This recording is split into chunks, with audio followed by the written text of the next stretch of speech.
और पंचकुला से इस वक्त की बड़ी खबर हम आपको बता दें। जी हां, पंचकुला से इस वक्त की बड़ी खबर आ रही है। आपको बता दें कि 2022 में हरियाणा विजिलेंस ब्यूरो के निशाने पर कई वरिष्ठ अधिकारी रहे। आपको बता दें कि 2022 में हरियाणा विजिलेंस ब्यूरो के निशाने पर वरिष्ठ भ्रष्ट अधिकारी रहे और इसके साथ ही एक साल में 170 छापेमारी दर्ज कर जो है रिकॉर्ड बनाया गया। आपको बता दें कि 170 छापेमारी के दौरान 220 गिरफ्तारियां की गई है। रेड और तलाशी के दौरान 6 करोड़ रुपए भी बरामद किए गए हैं। आपको बता दें कि स्टेट विजिलेंस ब्यूरो ने इस मामले को लेकर पूरी जानकारी साझा। आपको बता दें कि विजिलेंस ब्यूरो के महानिदेशक शत्रुजीत कपूर ने प्रेस वार्ता कर इस बात की जानकारी साझा की और आपको बता दें कि 2022 में हरियाणा विजिलेंस ब्यूरो के निशाने पर कई वरिष्ठ भ्रष्ट अधिकारी रहे और इस दौरान एक साल में 170 रेड की गई और इस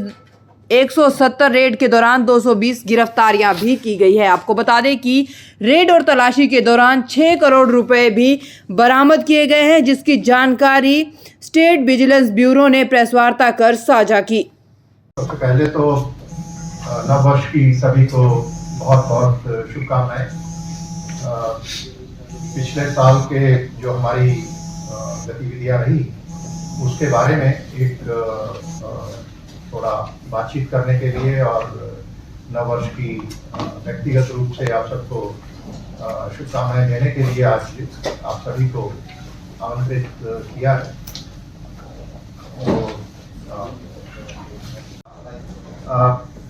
उसमें जो पिछले 10 साल के हमारे जितना भी काम हुआ उसमें सबसे ज़्यादा एक रिकॉर्ड कहें उसको कि 170 केसेस हमने ट्रैप के किए, रेड हैंडेड ट्रैप केसेस, और उसके अलावा करीब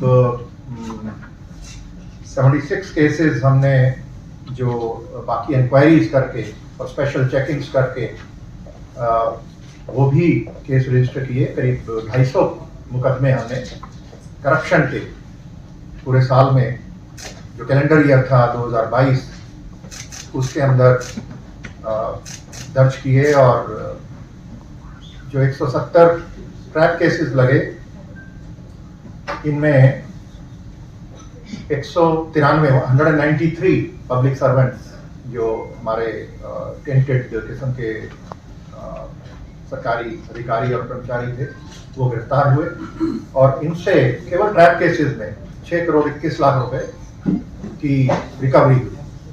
जो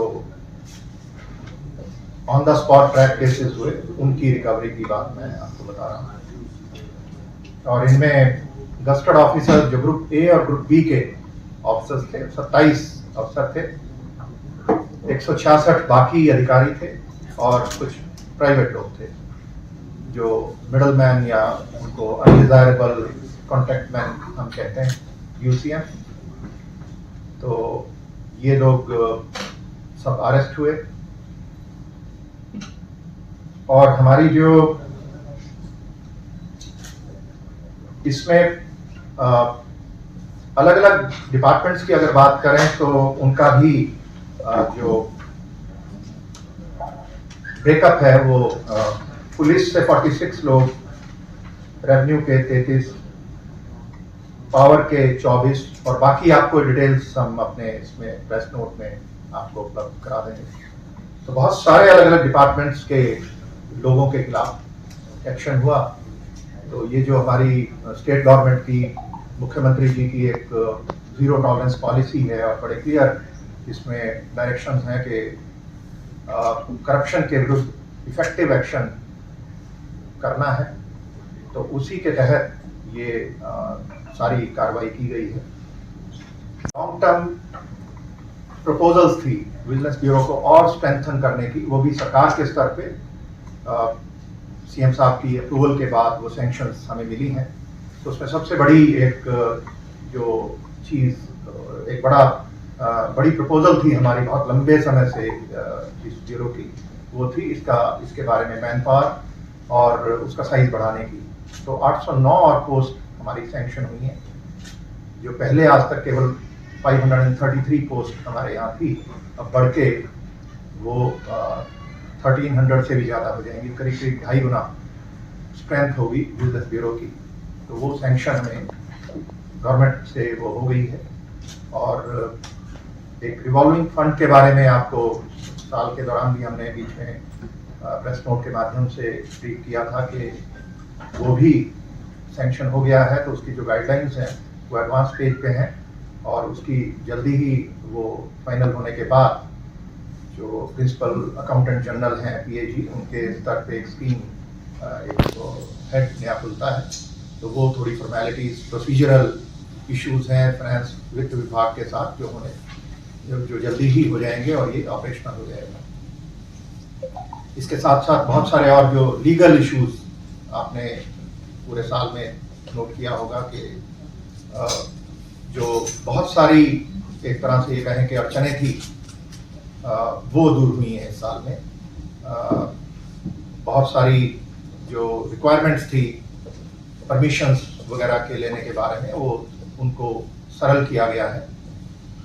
ट्रैप केसेस में कोई भी किसी किस्म की परमिशन की आवश्यकता नहीं है, जो एक बहुत बड़ा एक बदलाव आया। और ऐसे केसेस जो ऐसे ये कहें कि जो कृत्य हैं लोगों के एक्टिविटीज़ हैं जो एक्सरसाइज क्रिमिनल हैं, जो on the face of it criminal हैं, तो उनमें भी हमें किसी किस्म की प्रोसीजरल फॉर्मेलिटीज़ करने की आवश्यकता नहीं है। तो उनमें सीधे कार्रवाई करने के लिए विजिलेंस ब्यूरो को सरकार ने सक्षम किया है। तो इसी तरीके से बहुत सारी और जो हमारे डिविजनल विजिलेंस ब्यूरो जिनका आपने अनाउंस किया था वो ऑपरेशनल हुए हैं। डिविजनल विजिलेंस ब्यूरो स्टेट में 6 बनाए गए हैं और अब मैन पावर भी सैंक्शन हो गई है, तो उनको और ज़्यादा सुदृढ़ इस साल में किया जाएगा। तो इसी तरीके से हमारी कुछ जो फॉरेंसिक साइंस के बारे में जो हमारी रिक्वायरमेंट्स थी, तो उसमें भी एक सैद्धांतिक फैसला सरकार ने किया है कि एक हमारी जो रीजनल फॉरेंसिक साइंस लैब है पंचकुला के अंदर, उसमें 2 डिविजन्स वो बनेंगी जो स्टेट विजिलेंस ब्यूरो के जो रिक्वायरमेंट्स हैं प्राइमरीली उसको केटर करने के लिए। तो उससे हमें बहुत लाभ होगा। और जो हमारे रेंजेस हैं, जो हमारे रीजनल ऑफिसेज हैं, उनकी नई बिल्डिंग्स और सब जगह बनी है। अच्छी जो हमारी इंफ्रास्ट्रक्चर है उसकी बहुत अच्छा अरेंजमेंट है। और उसमें 2 जगह में अभी ज़मीन और बिल्डिंग का मुद्दा था, जो ज़मीन हमें अलॉट हो गई है और उसमें बहुत जल्द बिल्डिंग्स बनेगी। और तब तक के लिए अच्छी जो हमें मुहैया कराई गई हैं इंटरिम बेसिस पे जो बिल्डिंग्स हैं वो बहुत अच्छी तरह से इस बार हमने उसको बेहतर उसको किया है। तो ये सारी चीज़ें जो एक साल में हुई, तो उसके बारे में आपको बताने के लिए ये आज की हमारी गोष्ठी थी। तो अभी आपको ये इसकी हिंदी और इंग्लिश का ये प्रेस नोट का आपको मैं चाहूँगा। तो कहाँ का स्ट्रेंथन हो रहा है मूलभूत ढांचा? रीजनल डिविजनल जो हमारे डिविजनल विजिलेंस ब्यूरो हैं वो जितने भी डिविजनल कमिश्नर्स हैं उनके जो हेडक्वार्टर्स हैं वहीं पर हैं। तो जो हिसार है, रोहतक है, अम्बाला है, गुड़गांव, फरीदाबाद, तो करनाल। एक ये इसका बताया कन्विक्शन रेट मतलब क्या रहेगा? कन्विक्शन रेट हमारी पिछले 5 साल की अभी हमने एनालाइज की और हमारी 5 साल में 48% कन्विक्शन रेट है। तो ये बड़ा अच्छा मुद्दा आपने उठाया। वो इसका एक अच्छा एनालिसिस अभी हमने किया था। इसको और ज़्यादा फोकस कर रहे हैं इस साल में कि बढ़ाने के लिए। देखिए ये कन्विक्शन रेट बहुत इम्पॉर्टेंट है और इसमें जो एनालिसिस हमने किया करीब करीब 250 केसेस का है, उसमें 48% केसेस में हमारा कन्विक्शन है, जो कन्विक्शन हुई और सजा हुई। और बाकी जो केसेस हैं वो मेजरली वो केसेस हैं जिनमें कंप्लेनेंट्स हॉस्टाइल हो गए। सामाजिक प्रेशर कहें या कोई भी और प्रेशर कहें, डिले जब होता है और ये सिर्फ करप्शन केसेस पे ही नहीं, ये लगभग हमारे जो दूसरे केसेस भी हैं, नॉर्मल जो पुलिस स्टेशन में हमारे मुकदमे दर्ज होते हैं, ट्रायल में जो समय लगता है वो एक बहुत बड़ा एक फैक्टर है। और उसमें समय लगने की एक वजह ये भी रहती है, बाकी और बहुत सारी वजह हैं कि वो डिफेंस तब तक एडजर्नमेंट लेती है जब तक वो कन्वीनियंट नहीं लगता। और कुछ आधारभूत हमारी जो एक तरह से ये कहें कि जो इंफ्रा का इशू था, जैसे ये फॉरेंसिक साइंस की बात थी, जब तक वॉइस सैंपल्स की रिपोर्ट नहीं आएगी, हमारा चार्ज फ्रेम नहीं होगा और फिर ट्रायल शुरू नहीं होगा, तो वो सैंपल्स में समय लगता था। तो अभी हमें इसीलिए इस पे काम किया कि भी हम अपनी एक अलग से लैब हो जो इसको जल्दी हमारे सैंपल्स पे आ जाए।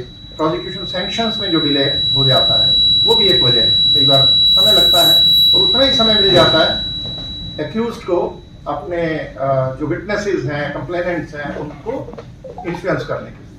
तो सर ये लैब कब तक? ये होम डिपार्टमेंट के साथ टेकअप हो गया और वो उन्होंने अपना डीजीपी साहब को भी लिखा है और लैब ऑलरेडी बनी हुई है। उसमें 2 डिवीजन बनाने की बात है, उसमें इक्विपमेंट और मैन पावर की बात है, तो वो ज़्यादा समय नहीं लगना चाहिए इसको एक। लेकिन अगर फ्रंटलाइन की आप बात करेंगे वो मैं नहीं बता पाऊंगा, वो दूसरा विभाग है। पर यस, एक इन प्रिंसिपल ये फैसला हो गया और ये एक्नॉलेजमेंट होना कि भी हाँ लैब की आवश्यकता है और इसके लिए डेडिकेटेड फैसिलिटी चाहिए। और वो होने से हमारा जो सैंपल्स हैं उनकी एनालिसिस और वॉइस कंपैरिजन और बाकी जो एफएसएल की रिपोर्ट्स हैं, एक्सपर्ट ओपिनियन आती है, वो जल्दी होगी और जल्दी आने से हमारा ट्रायल भी जल्दी होगा। उसमें फिर ये संभावना हॉस्टाइल होने की कम हो जाती है। ये जो कहते हैं पकड़ें या ड्यूरिंग कोर्स ऑफ इन्वेस्टिगेशन कितने एसीएस अफसर इस एक साल में? तो ये इंटरेस्टिंग है। मैं आपको बताऊं कि ये 2017 से 21 का था, 47.5% हमारी कन्विक्शन रेट रही और कंप्लेनेंट हॉस्टाइल हुए 57% केसेस में, यानी 22% केसेस में कंप्लेनेंट हॉस्टाइल हो गए। और शेडो विटनेस जो थे वो 23 करीब 8% केसेस में हुए। और कुछ में जो हमारे सरकारी गवाह होते हैं, शेडो विटनेस भी एक तरह से सरकारी एक नुमाइंदा होता है, सरकारी गवाह है, और वो और ड्यूटी मजिस्ट्रेट जिनको हम कहते हैं, और वो मिला के करीब 10% केसेस में वो, और 22 में कंप्लेनेंट, तो 32% ऐसे केस हैं जो गवाहों के मुकरने की वजह से एक्विटल में चले जाते हैं। 47.5% में कन्विक्शन रही और 32 ये, तो करीब 80% ये केसेस हो जाते हैं। और 20% वो केस हैं जो बचे हुए जिनमें अदालत का कुछ केसेस हैं जिनमें इन्वेस्टिगेशन की कमियां हैं और कुछ ऐसे हैं जिनमें फिर अपील दाखिल करते हैं हम, क्योंकि उसमें एजी ऑफिस, हमारे डिस्ट्रिक्ट अटॉर्नी, प्रोसिक्यूशन विभाग, हम विजिलेंस ब्यूरो और एजी ऑफिस तीनों मिलकर फैसला करते हैं कि इसमें अपील दाखिल होनी चाहिए। इसमें एविडेंस था लेकिन और कन्विक्शन होनी चाहिए थी लेकिन नहीं हुई और एक्विटल हो गया, तो वो अदालत के फैसले से ना सहमत होते हुए उसमें अपील दाखिल की जाती है। तो उसका जो निर्णय है वो अपील के निर्णय के साथ ही पता चलता है कई साल के बाद।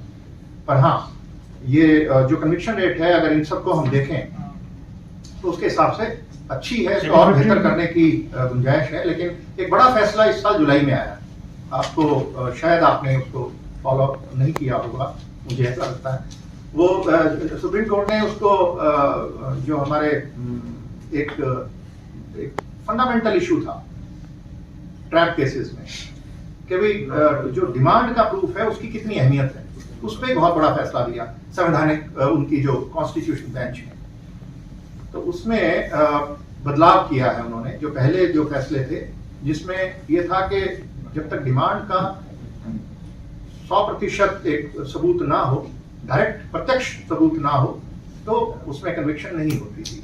अब थोड़ा उसमें ये बदलाव आया है कि उसमें अगर सर्कमस्टेंशियल एविडेंस और अप्रत्यक्ष रूप से डिमांड एस्टेब्लिश हो रही है तो भी कन्विक्शन उसमें की जा सकती है। तो और वो एक बहुत अच्छा फैसला है। तो मुझे ऐसा लगता है कि इससे हमारी और पूरे देश में इसमें एक बदलाव आएगा, जो एंटी करप्शन केसेस हैं उनमें कन्विक्शन रेट बढ़ेगी। सर ये करप्शन रेट कितने पुलिस डिपार्टमेंट के कितने जी हाँ, वो सारा आपको प्रेस नोट में दिया। देखिए, जो ट्रैप केसेस का ब्रेकअप है वो इस साल का दिया है, उनका ट्रायल अभी होना है। अभी जो आपको मैंने 2017 से अब तक वो विभाग वाइज हमारे पास उतना अभी डिटेल्स हैं, लेकिन अभी जो मैंने आपको फिगर दी है टोटल की दी है। अच्छा, इसमें क्योंकि विजिलेंस ब्यूरो पे भी जब से ज्यादा एक्टिव हुआ है, आरोप ये भी लगते हैं कि कुछ कार्रवाई जो कुछ केसेस में आपको कुछ अपने भी हुआ है कि गलत रेड हुई या कुछ विजिलेंस के लोगों पे भी कार्रवाई हुई। अगर इस साल की बात करें तो हमारा अगर इसमें कोई इन्वेस्टिगेटिंग ऑफिसर के स्तर पर अगर कहीं गड़बड़ पकड़ी जाती है तो उस पर हम इंटरनली अपनी एक्शन उस पर करते हैं। तो इसमें हमें 2-3 ऐसे इंस्टांस मिले, तो उन पे हमने उनको विभागीय तौर पे उन पे कार्रवाई की है। 2 इंस्पेक्टर्स को हमने सस्पेंड किया, सस्पेंशन हुई, उनको रिपैट्रिएट किया, वापस भेजा और डिपार्टमेंटल एक्शन रिकमेंड किया। और ये एक कंटिन्यूस कार्रवाई है जो हमारी चलती रहती है। एक मुकदमा भी पीछे एक डीएसपी स्तर के अधिकारी के विरुद्ध दर्ज किया गया है जो अभी अंडर इन्वेस्टिगेशन है हमारे पास, और एक और डीएसपी स्तर के अधिकारी को फिर हमें हटाना पड़ा क्योंकि उसका जो काम था वो बहुत अच्छी दर्जे का नहीं मिला। तो ये सब इंटरनली एक विजिलेंस वो चलती रहती है और उसके ऊपर कार्रवाई जो समुचित कार्रवाई है वो हम करते हैं। इसके अलावा भी कुछ तारीख भी आपने कंप्लीट की है 2022 में जुम्मा। जी, तो 90 के करीब 90 इंक्वायरियां हमने इस साल में पूरी की। 90 इंक्वायरियां, 65 नई जो इंक्वायरीज हमारी दर्ज हुई और 90 जो इंक्वायरियां पूरी हुई, इसमें 28 इंक्वायरियों में हमने क्रिमिनल केस रिकमेंड किए। यानी करीब परसेंटेज टर्म्स में देखें तो 31%, 1/3 से कुछ कम में एफआईआर दर्ज करने की रिकमेंडेशन भेजी हमने सरकार को। और इसमें 27 gazetted officers, 32 non gazetted officers और 23 प्राइवेट लोग हैं जिनके खिलाफ हमने ये अनुशंसा की है। 27 और 32 और 23 और 22 ऐसी इंक्वायरियां हैं जिनमें हमने विभागीय कार्रवाई रिकमेंड की। 23 सर और बिचौलिए या उस तरह के लोग? जी हाँ, मैं उसमें और अलग अलग तरह के लोग भी हो जाते हैं, कॉन्ट्रैक्टर्स हो जाते हैं, दूसरे अलग हर केस के फैक्ट्स के आधार पर उसमें रिकमेंडेशन की जाती है।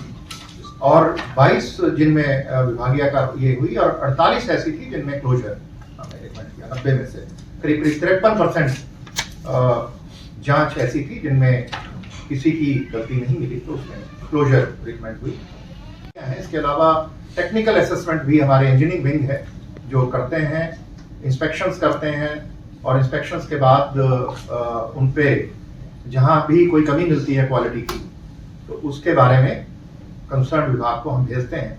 तो उसमें 73 लाख की रिकवरी रिकमेंड करके हमने 28 गस्टेड और 13 नॉन गस्टेड अफसरों के खिलाफ डिपार्टमेंटल एक्शन की रिकमेंडेशन के साथ हमने भेजा है जो हमारे इंजीनियरिंग डिपार्टमेंट से हम। तो इसकी सारी डिटेल आपके प्रेस नोट में है, अभी आप तो देखेंगे तो आपको में जो 2 साल से ज़्यादा हैं उनको हम निकालें। पुराने काफ़ी केसेस हमारे पेंडिंग थे तो उनमें बहुत सारे केसेस हमने इस बार निकाले हैं और वो एक प्रायोरिटी है। और अब जो हमारी नई पोस्ट सैंक्शन हुई हैं उसमें मैन पावर बढ़ेगी। जो इन्वेस्टिगेटिंग ऑफिसर्स हैं, जांच अधिकारी हैं, इंक्वायरी ऑफिसर्स, उनकी संख्या बढ़ेगी।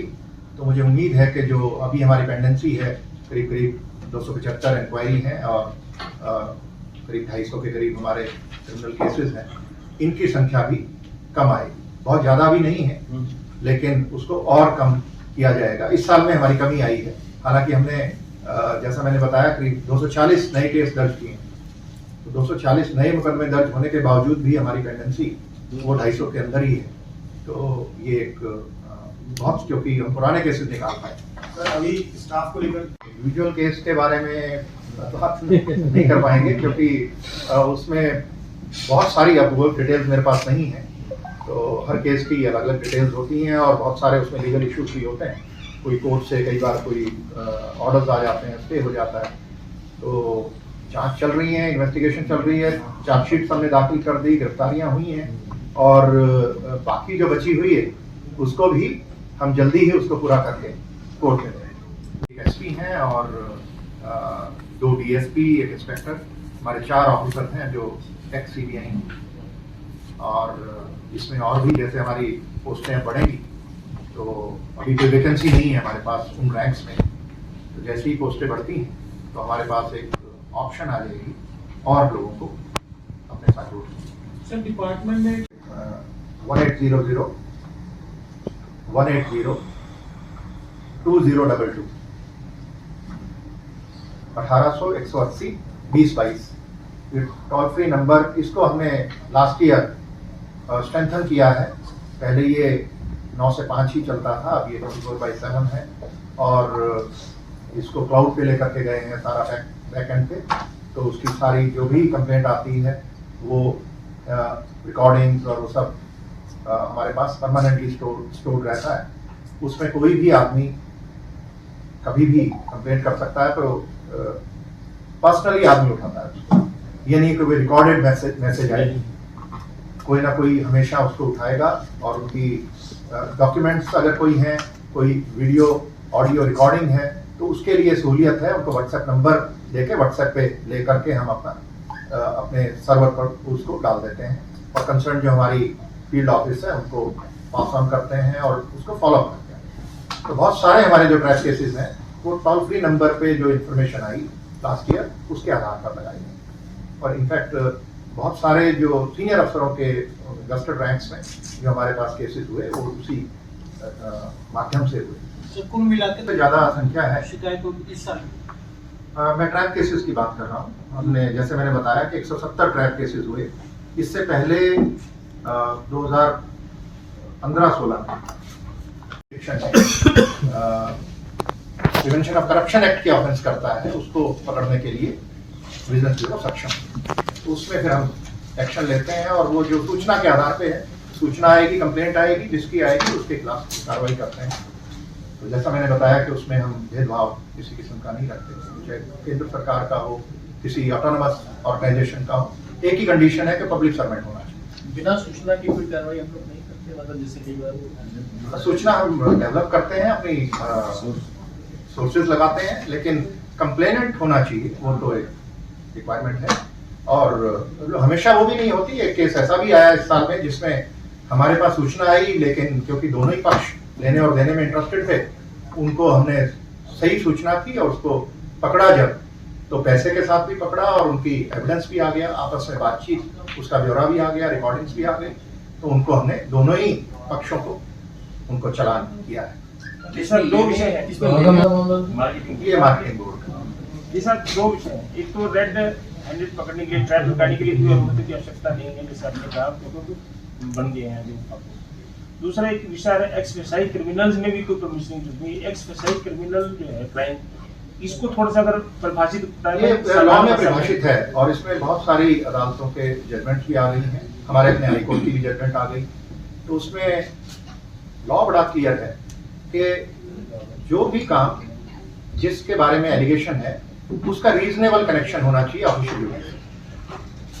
Reasonable connection. तो अगर ऑफिशियल ड्यूटी किसी व्यक्ति की है भ्रष्टाचार को रोकने की, सीनियर अधिकारी है, उसका काम है अपने दफ्तर को ठीक चलाना, अपने नामजद कर्मचारियों को कंट्रोल में रखना और उनसे ईमानदारी से की अपेक्षा करना और ईमानदारी से उनसे काम करवाना। लेकिन यदि वो उनको भ्रष्टाचार में लिप्त होने के लिए प्रेरित करता है, अबेट करता है क्राइम के, एक सिस्टम ऑफ आउट्स बना करके, उसको दलालों का एक नेटवर्क बना करके पैसे इकट्ठे करने के लिए प्रयास करता है, तो वो उसकी जो सरकारी ऑफिशियल ड्यूटी है उसके साथ रीजनेबल कनेक्शन नहीं है। तो कानून ये कहता है कि जो इस किस्म की चीजें हैं वो एक्सरसाइज क्रिमिनल। हाँ, इसमें हमारी ये हाईकोर्ट से भी मॉनिटरिंग भी हो रही है और कुछ हमारे ऐसे केसेस हैं, क्रिमिनल केसेस भी हैं और कुछ इंक्वायरीज भी हैं जो पॉलिटिकल बैकग्राउंड के लोग हैं। सर यूटी में हमारे ऑफिस फिर से बताएं। चंडीगढ़ में ऑफिस कैपिटल है, हमारी कैपिटल है और इनवेरिएबली जो भी वहाँ फैसला कोई भी ऐसा होता है उसका कहीं ना कहीं लिंक हमारी स्टेट से रहता ही है। तो उसमें लीगली अगर देखें तो जुरिस्डिक्शन की बात आती है, तो यदि कोई चंडीगढ़ के अंदर रह करके कोई ऐसा कुछ ड्राइव्स का आदान प्रदान होता है तो वो सीबीआई की भी जुरिस्डिक्शन है, क्योंकि यूनियन टेरिटरी है वो, चंडीगढ़ पुलिस की भी बन जाती है और कुछ केसेस में हमारी भी बनेगी। वो केस टू केस देखना पड़ेगा, उसके क्या रेमिफिकेशंस हैं, किस पर्पस के लिए ली गई, उसका स्टेट से क्या लिंक है, बहुत सारी चीजें हैं। लीगल इश्यूज देख के केस टू केस बेसिस पे उसका फैसला किया जाता है। दो, एक तो जो खिलाड़ियों को स्पोर्ट्स फेडरेशन सर्टिफिकेट मिले थे उसकी जांच चल रही थी, वो उसमें काफी लंबा चौड़ा इशू था। एक ऐसी स्कॉलरशिप का इशू था, तो ये दोनों कंप्लीट हो गए या उसमें अभी इनकम्प्लीट? उसमें जो स्कॉलरशिप का इशू है उसमें दो अलग अलग जांच दर्ज हुई थी अलग अलग पीरियड के लिए। उसका स्कोप बहुत बड़ा है, क्योंकि एक है 2015 से पहले की जो मैनुअल था सिस्टम और 15 के बाद की जो ऑनलाइन हो गया। तो दो अलग अलग इंक्वायरीज चली और उन दोनों ही इंक्वायरीज में सभी जिलों के जो स्कॉलरशिप दिए गए उनकी जांच की गई। बहुत सारी जांच हमारी पूरी हो चुकी है। उनपे जहां जहां हमें क्रिमिनल कोई एविडेंस आया उनको क्रिमिनल केसेस में कन्वर्ट करके और उनकी इन्वेस्टिगेशन पूरी करके चालान दिए जा चुके हैं और कुछ जगह इन्वेस्टिगेशन चल रही है और कुछ जिलों में अभी जांच भी चल रही है। बहुत सारे ऐसे जिले भी मिले हैं जहां बिल्कुल ही क्लियर है, खास तौर पे बिल्कुल नहीं हुआ है। कोई बहुत सारे जिले ऐसे मिले, खासतौर पे साउथ हरियाणा, रेवाड़ी है, गुड़गांव है। करीबन 1 लाख स्टूडेंट हैं जिनको हम वेरीफाई कर रहे हैं। सर, इसमें कुछ विधायकों या जिला परिषद चेयरमैन, पार्षद, इनके कुछ मामले हैं? मैंने आपको बताया जैसे कुछ एक्स एमएलएस के हैं वो चल रहे हैं, उसमें कोर्ट्स में कोई नाम सर अभी पेंडिंग ट्रायल है, नाम लेना तो उचित नहीं होगा। संख्या बता दो सर। ऐसे ये तो सर ये सिटी कांड में होगा। हाँ 5-6 ऐसे हैं, विधायक 6 के करीब टोटल 5-6 हैं और उसमें जो एक हमने अभी कंप्लीट करके उसकी चार्जशीट हमने लगा दी और एक सुप्रीम कोर्ट में उनका सुप्रीम कोर्ट का आदेश था कि आप इन्वेस्टिगेशन पूरी करके रिपोर्ट हमें देंगे और वो सुप्रीम कोर्ट के ही विचाराधीन है अभी, वो एक बार उस पर अपना फैसला देंगे और उनका फैसला जैसे ही आएगा हम अपना इन्वेस्टिगेशन हमारी पूरी है, हम उसको फर्दर स्पोर्ट्स ग्रेजुएशन सर्टिफिकेट की जांच कर रहे हैं। स्पोर्ट्स ग्रेजुएशन सर्टिफिकेट की जांच हमारे डीएजी साहब की उसमें चल रही है और उसमें काफी इन्होंने उसको नैरो डाउन कर लिया है। संख्या बहुत ज्यादा थी, करीब 5,500 की संख्या थी। अब उससे उसको कम करके और एक मैनेजेबल फिगर पे आ गए हैं। उसका उतने अलग अलग इंस्टांसेस को जांच पूरी करके उस पर जो कार्रवाई होगी होगी।